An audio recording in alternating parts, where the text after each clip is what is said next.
Bom, Eduardo, acho que temos algumas perguntas aí que o pessoal está fazendo. Temos várias perguntas aqui, algumas estão sendo respondidas via chat mesmo, e a gente selecionou algumas para fazer aqui via áudio. A Fernanda Lima, ela pergunta se é possível verificar as datas das imagens disponíveis no ArcGIS Online. Bem, é possível verificar o metadado que é disponibilizado pela ESE no próprio arcgis.com. Tá? Só para passar mais um pouco de informação, tá? A gente, no serviço arcgis.com, tem alguns provedores de imagem, como GeoEye, o próprio governo americano também que disponibiliza algumas imagens, tá? Tem um metadado básico, tá? Mas todos os metadados eles realmente são criados a partir do fornecedor do serviço de mapa. Tá? Então, sim, ela pode encontrar mais informações sobre a data das imagens também. Ok. Tem uma pergunta também do Daniel Anton. Ele pergunta, ele pede, na verdade, se você poderia detalhar melhor a questão dos mapas em série. Ok. Quem já utilizou bastante o ArcMap e também os scripts da Esri, já deve ter ouvido falar sobre o Mapbook. Tá? O Mapbook é um script muito popular dos usuários do ArcMap, que permite com que eu possa fazer com que o ArcGIS crie mapas em série, crie um layout e possa modificar somente a área que ele quer imprimir ou que ele quer criar o mapa. Então, essa nova opção de mapa em série faz com que o usuário possa acessar a informação dentro do seu ArcMap, tá? E solicitar ao ArcMap que crie os mapas de acordo com os dados espaciais. Como, por exemplo, se eu tiver uma quadrícula dentro do, por exemplo, Rio de Janeiro ou do Brasil, e eu queira que o meu layout vá para cada quadrícula para que eu crie o mapa, isso seria o mapa em série, hoje com essa opção Map Series, eu posso ir até o layout e fazer esse processo. Tá? Eu posso fazer esse processo com um dado espacial ou com um campo que existe dentro do meu dado espacial. Eu posso ter, por exemplo, um campo que tenha o nome das regiões que eu quero fazer esses mapas em série. Tá? Vamos dizer que eu não tenho uma quadrícula, mas tenho o Brasil e todos os estados do Brasil dentro desse campo. Então, eu posso dizer para o ArcMap para que ele utilize esse campo para criar os mapas em série. Ok, a gente não tem muito tempo mais para perguntas, a gente vai então prosseguir, vamos direto para a enquete. Está lançada aí a primeira enquete, então, a pergunta é se você trabalha com GeoDatabase. Aí as questões são sim, personal, multiusuário, ambas as opções, ou se não utiliza. A gente vai deixar essa enquete aí 1 minuto mais ou menos para todo mundo, para dar tempo de todo mundo votar.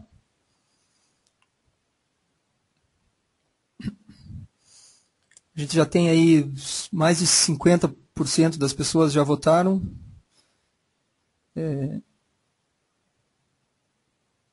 Daqui a pouco a gente vai fechar a enquete e dá para a gente compartilhar o resultado. Bom, já temos 80% mais ou menos das pessoas já votaram, dá para a gente fechar a enquete e ver o resultado.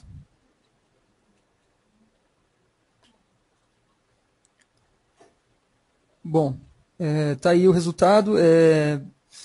A maioria não utiliza GeoDatabase, 44%, e aí 34% usam personal, 7% multiusuário e 15% ambos.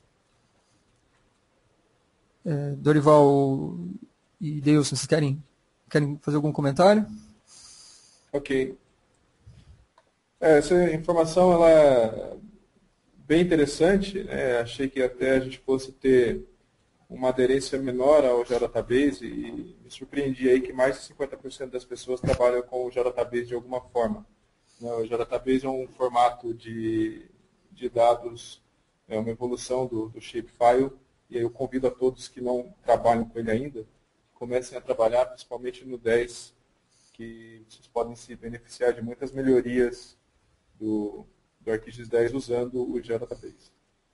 Bom, continuando aqui a nossa apresentação sobre as novidades do 10, vamos entrar num tema bastante interessante, que é o 3D. Né? E aí? E o 3D? A gente já falou de desktop, de simbologia, de edição, de imagem. Agora, imaginem tudo isso, todas essas melhorias que a gente comentou até agora, dentro de um ambiente tridimensional. O ArcGIS está realmente preparado para que a gente trabalhe no universo 3D. A gente tem um ambiente de edição para 3D, a gente tem simbologias em 3D, novos recursos, funcionalidades, a gente consegue criar modelagem, a gente consegue fazer análise, a gente consegue criar uma cidade virtual com os recursos que tem disponível na parte de 3D. Vamos ver um pouquinho na prática, né, que aqui a gente fala e a gente mostra. Vamos ver um pouquinho na prática o que tem de novidade na parte de 3D com o ArcGIS 10. Vamos lá, Deus, com você.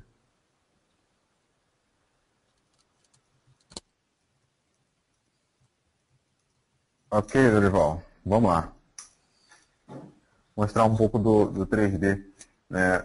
Bem, o 3D, a maior novidade do 3D é realmente um sonho antigo dos usuários de Esri, tá? Que é a utilização do 3D em ambiente de edição 3D, realmente. Eu poder, além de criar meus polígonos só tendo em vista X e Y, eu realmente poder ver o Z, poder trabalhar com 3D ou até 2D e meio. O que é interessante aqui nesse ponto é que o ArcSim é a ferramenta para fazer essa edição. Tá? Então, eu tenho aqui uma base de dados, né, do Rio de Janeiro, vocês podem acompanhar, onde eu tenho as ortofotos e também tem os edifícios. Tá? Legal. E aqui eu tenho a barra de ferramentas 3D, que é a grande novidade. Tá? Bem, vamos acessar uma informação aqui do local que eu escolhi. Nós vemos aqui que existe um prédio fora do lugar. É um prédio criado em 3D. Ele foi simbolizado de acordo com a sua classificação de altura. Tá? O que a gente vai fazer agora é movimentar esse prédio para a posição correta. Tá? Como eu faria no ArcMap, eu vou iniciar uma edição, uma sessão de edição. Ele pergunta qual é o GeoDatabase que eu vou trabalhar. E aí eu tenho a criação de entidades, criação de feições realmente. Como foi mencionado pelo Dorival, o ambiente de edição ele mudou. Ele mudou tanto para o ArcMap quanto para o ArcSim também. Então, tanto em 2D quanto em 3D, eu posso ter os templates de edição. Bem, quando eu abro o menu de edição, eu vejo praticamente o mesmo menu que eu veria no ArcMap, para iniciar a edição, parar a edição, salvar, movimentar, alteracionar, entre outros processos. Bem, o que a gente vai fazer agora é selecionar o prédio que a gente quer fazer a movimentação. Tá? Após a seleção, o ArcGIS ele vai mostrar os vértices desse edifício. Tá? E aí nós vamos poder fazer a movimentação. Nós vamos poder ver como o ArcGIS consegue trabalhar dentro do 3D. Bem, já está selecionado, acredito que vocês já estejam vendo. Tá? Bem, quando eu faço a movimentação, né, estou segurando aqui o botão esquerdo do mouse, tá? Vocês veem que ele mostra um tip dizendo a posição que eu estou colocando esse prédio. Eu vou colocar aqui nessa posição, esse prédio. E aí, com essa movimentação, eu consigo acertar a base de dados. Agora sim, ela está consistente. Tá? Após essa movimentação, eu tenho que salvar essa edição. Salvar tal como eu faria com a edição dentro do ambiente ArcMap. Tá?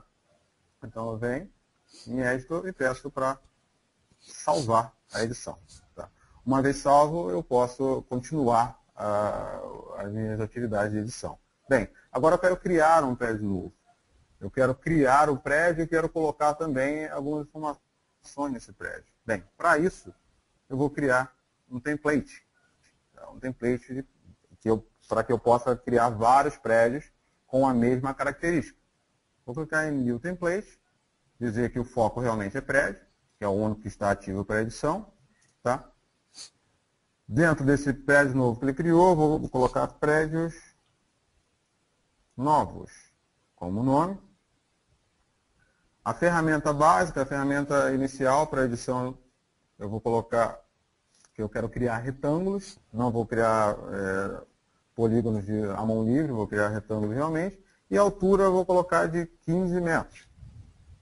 Tá? Legal. Ok.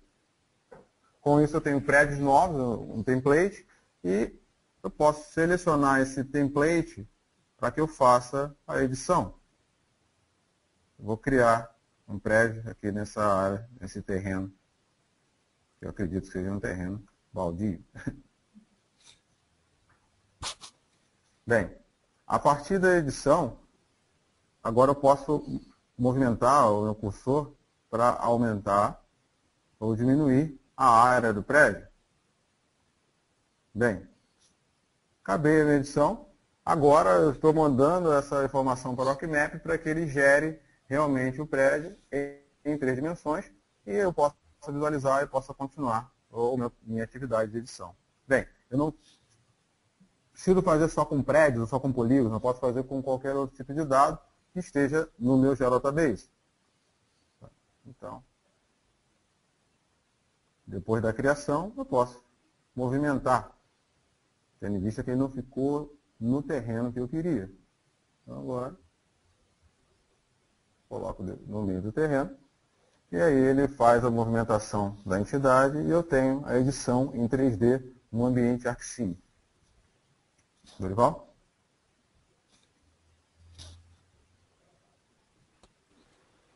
Bom, obrigado, Deilson. Falar para todos, assim, a gente está tendo bastante perguntas aqui e a gente está tentando, na medida do possível, responder via chat. E as que a gente não conseguir responder durante o seminário, não se preocupem, a todos que estão fazendo perguntas, que a gente vai mandar a resposta depois para todas as perguntas. Acho que o Eduardo tem alguma pergunta aí para fazer. Tem uma pergunta aqui do Leandro Domingos. Ele tem a preocupação dele é quanto ao hardware. Se esses novos recursos exigem muito dos processadores. Bem, essa é uma ótima pergunta, tá? Mas qualquer tipo de dimensionamento de hardware para a solução, a gente precisa conhecer um pouco mais dos requisitos, tá? Mas o que eu posso dizer hoje é que essas edições que eu estou fazendo é um laptop que tem um processador Intel i5 com Windows 7 Professional e 2 GB de RAM, tá? Aí uma placa de vídeo de 256, tá? E hoje eu não tenho problemas de performance quando eu falo de 3D ou de 2D. Tá? Então, se você for até o site da imagem ou o site da ESRE, você vai ver uma sugestão de desktop para poder utilizar o ArcGIS. Tá? Mas eu ainda prefiro conhecer um pouco mais da sua necessidade, conhecer um pouco mais do requisito para ser aderente numa resposta. Ok? Ok.